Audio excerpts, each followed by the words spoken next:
Bill Belichick was asked why the Patriots fans should be optimistic. And he answered, the last 25 years, close quote. Bring us on, Cam. We got to break this one down. I hated, Shady, this quote from Bill Belichick. And the reason I hated it was because if there is a sinking stock, the only reason that I'm not going to sell my shares of the stock is because the CEO is convincing me that the future is bright. Right. We've all owned shares in certain stocks, and you see the stock is plummeting. But the only reason we're holding on to it is because we believe a new product is coming out, a new invention might be coming out, or there is something that the CEO is leading me to believe about the future of the product that will keep me to hold on to the present. But if the CEO starts talking about the last 25 years as to holding on to the present, I'm out. I'm selling. Bill Belichick, figuratively speaking, is the CEO of the Patriots. At the point in which the question is asked, hey, 2-5, why should we be excited about the future of the Patriots? And you tell me the last 25 years, that math is not mathing. So when I'm thinking about Bill Belichick, I'm starting to have my doubts. I said last season, I'll own it, I'll admit it, I said last season would send Bill Belichick into retirement. It didn't. He hasn't chosen to retire yet. But I do believe that Bill Belichick still has some things left to prove. Let me ask you, 2-5, does Bill Belichick have anything left to prove? And if so, what is it? Yes, he has a lot to prove. The first thing he has to prove is he really Bill Belichick that we all think the greatest coach of all time is? Or is he the Belichick that, without Tom Brady, has no real success? When I look at the success of Bill Belichick without Tom Brady, because you can't remove the 6 championships. You can't remove that. You can't remove that era with the Patriots. What they did was phenomenal. But when you take that quarterback, number 12, right, in the last 3 years, they've been in the playoffs one time. One time. Got smoked by 30 by the Bills, a divisional team you see every year, twice a year.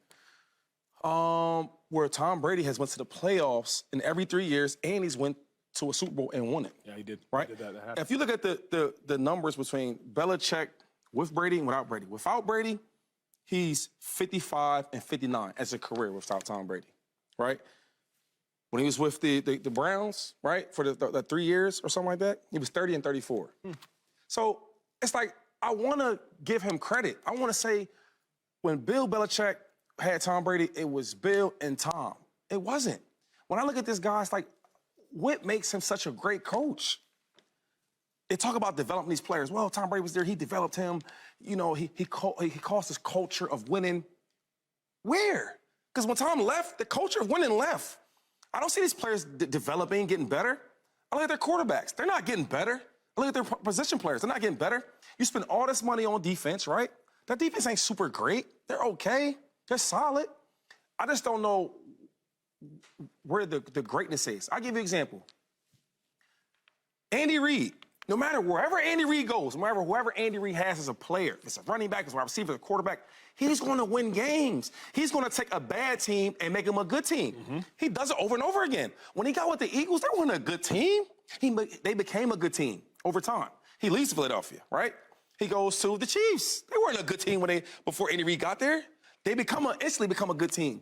So when I look at Andy Reid, and I want to preach for Andy Reid because I love him, but I'm just being honest, I see a great coach. I see players developing. I see him making players get better and better. When you look at Belichick, what do you see? I see Tom Brady. I see him benefiting off the success of Tom Brady, because when Tom Brady left, I can't see or find where Belichick has been successful. And the only thing I could go back to is Tom Brady. So without Tom Brady, he's 55 and 59. That's the truth. Strong. So are we at... You can say whatever you want. You can respond to Shady. You can say... You got a lot to prove, yeah. Yeah, we don't have enough time. I guess, Shady, my issue with your take on Belichick is that you take him from...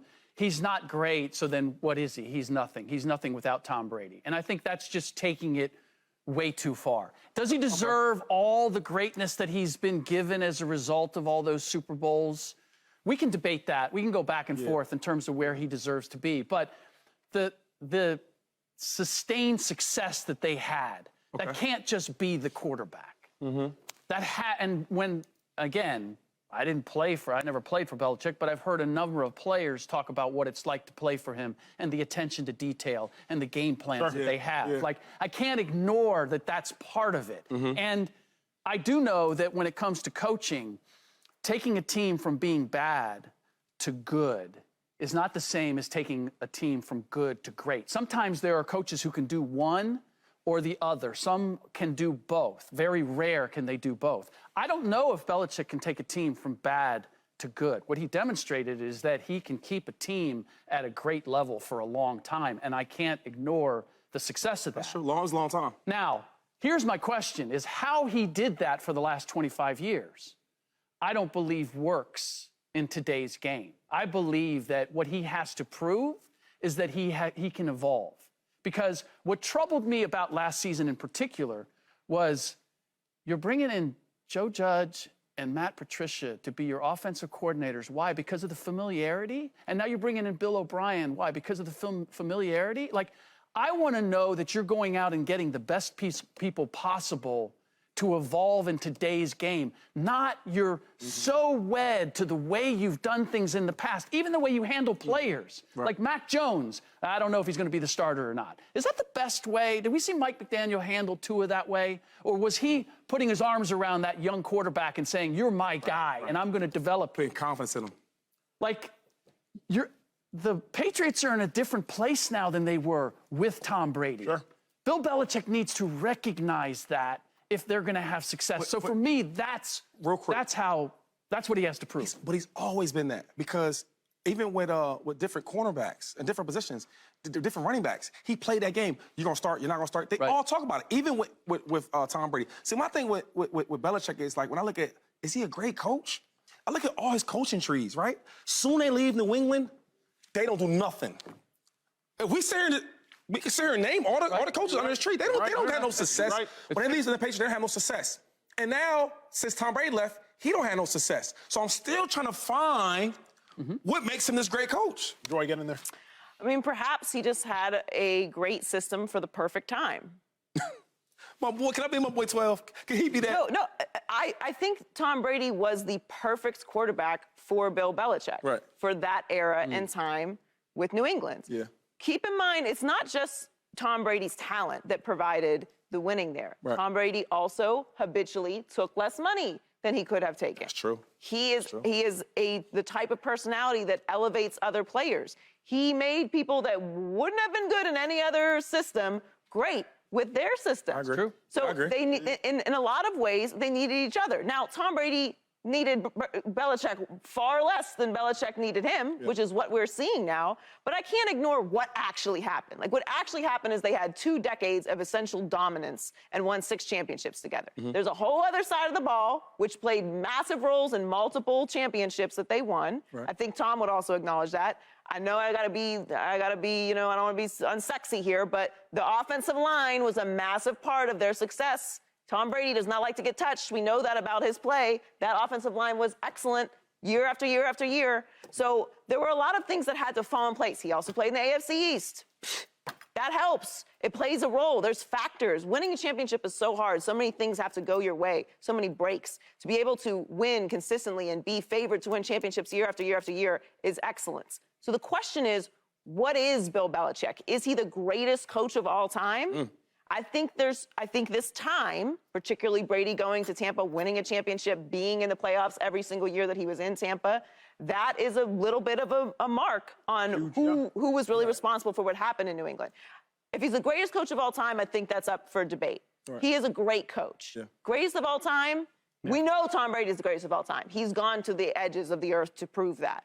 That's really the question so I'm in the middle of you two. I think Brady deserves a lot of credit for what happened there. And I do think that it's going to be very difficult for Belichick to evolve past the Patriot way into this modern NFL. What I'm interested in, and because Shady, I hear you, and to a large degree, I do agree, is like, You mean my opinion, or you mean the stats, the numbers? Everything, everything. Because truth be told, Slick, when I think about Belichick, I have to side with Shady on the fact of, like, without Tom Brady, even when Matt Castle got hurt, we say, well, they were 11-5. Right. Yeah, but they did miss the playoffs. Also, 11-5 sounds good until you compare it to what they were the year before, 19-0. Like, let's not get it twisted. 11-5 is good if you're usually 11-5. But if you have a 19-0 roster and you go 11-5, you ain't really all that nice. Right. That's a lot of losing compared to what you were. Right. Now, cut 2. You go 7-9 with Cam Newton. Then you go 9-8 and you lose by 30 in the playoffs. 8-9. Well, no, they went 8-9 this past year. I think they went 8-9 9-8 the year they went to the playoffs, and you lose, you do have to start to ask yourself, okay, can we put it in context? Let's talk hoops for a second. We all know Michael Jordan without Phil Jackson was an incredible scorer, an incredible talent. And we can acknowledge that he was an incredible scorer, an incredible talent. And then we say, man, when Phil Jackson showed up, they started winning rings and rings and rings and rings and rings. Bill Belichick, I've always said, is an incredible defensive mind. An incredible defensive mind. Do I think that Bill Belichick is the greatest coach of all time? That's where I'm with Joy. No. By resume, is he the greatest of all time? There you go. Sure.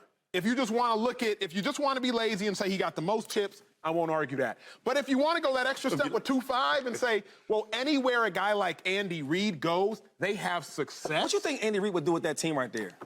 You see what I'm saying? But I think that's where I think you have to keep in context what it was. Like, that was a long run of being competitive, having different versions of that team, having different stars, having different role players.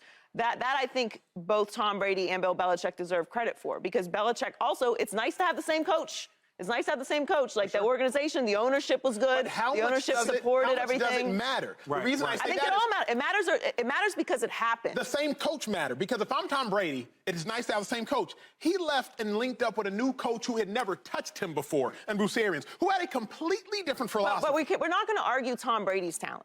What I'm saying is what happened happens, right? We can't go back and erase history. They won those chips. He was there. Everything fell in place. Scarnecchia was there. The defenses were there. The Hall of Famers he played alongside were there. We can play the what-if game, but we have what we know, you know? And we have what we know Brady did afterwards. The question is, what is Belichick going to do after Brady? And that, to me, is what will determine the conversation of, is he the greatest of all time? Because to me, when I think of coaching, great coaches, Don Shula, Jimmy Johnson, Joe Gibbs, Bill Walsh. There's so many different, Lombardi, and you go to basketball, Coach K, like decades and decades of excellence and winning. Kerr, Phil Jackson, like, what makes the greatest coach of all time? It's really a very, very nuanced conversation. I think talents, John Wooden. Like, you can go on and on and on. Talent is a much easier conversation to have. So if I ask you, give me one or two things that makes him so great. Because I can name all the coaches you talked about. I could give you something about them. For me, Belichick, I think it was longevity, consistency, the defenses, because the defenses played massive roles in multiple championships. And I think he paired with the perfect talent for his system. So whether that's the universe or God or fate or whatever you want to call it, because they got him in the 6th round, Brady fully bought into what Belichick was preaching, and he was the ultimate Jesus to the Father for that situation. And I feel that's a good answer. I just feel like that was cool for them. Now it's just totally different. Well, like, we can't find that. We can't find it no more. So I guess it was cool while Brady was there, but for some reason, this great coach, he can't do the same thing or even close to that. Shady, what's your take on Greg Popovich as an NBA coach? I think he's a great coach. Sorry, I forgot Popovich. I think he's a great coach. Yeah. He hasn't won a championship without Tim Duncan. I see parallels between the two. Well, they study each other in a lot of ways. And the two support each other. And it takes a certain coach to be able to recognize that talent and utilize it and put the right pieces around it to take advantage of it. And I feel like that is what Bill Belichick did, and I can't take that away from him. Now, he built on the fact that he had Brady, much like Duncan, guys that were great players who were willing to be coached. And Belichick was able to utilize that to infuse that in all the other players that he put around them. That's a talent, that's an ability that not everybody has. And then a great transition, because we're about to get into basketball, but we wouldn't say that Pop was the greatest coach of all time. Some people would. A lot of people would. Yeah. Oh, I mean. Who are you going to put ahead of him? Phil Jackson. Okay, so Phil did it with Michael Jordan, and then he did it with Kobe Bryant and Shaquille O'Neal. But he always had, he had 2 Tom Bradys. That's cool. That's cool to say that. But everywhere he goes, he's going to win. That's my. He did it. He did. I mean, I'm talking about New York. No. Sit here and talk about Not just New York. Come on, for the most part. Subscribe here to get the latest from Speak, and go watch a few segments from our other shows on FS1.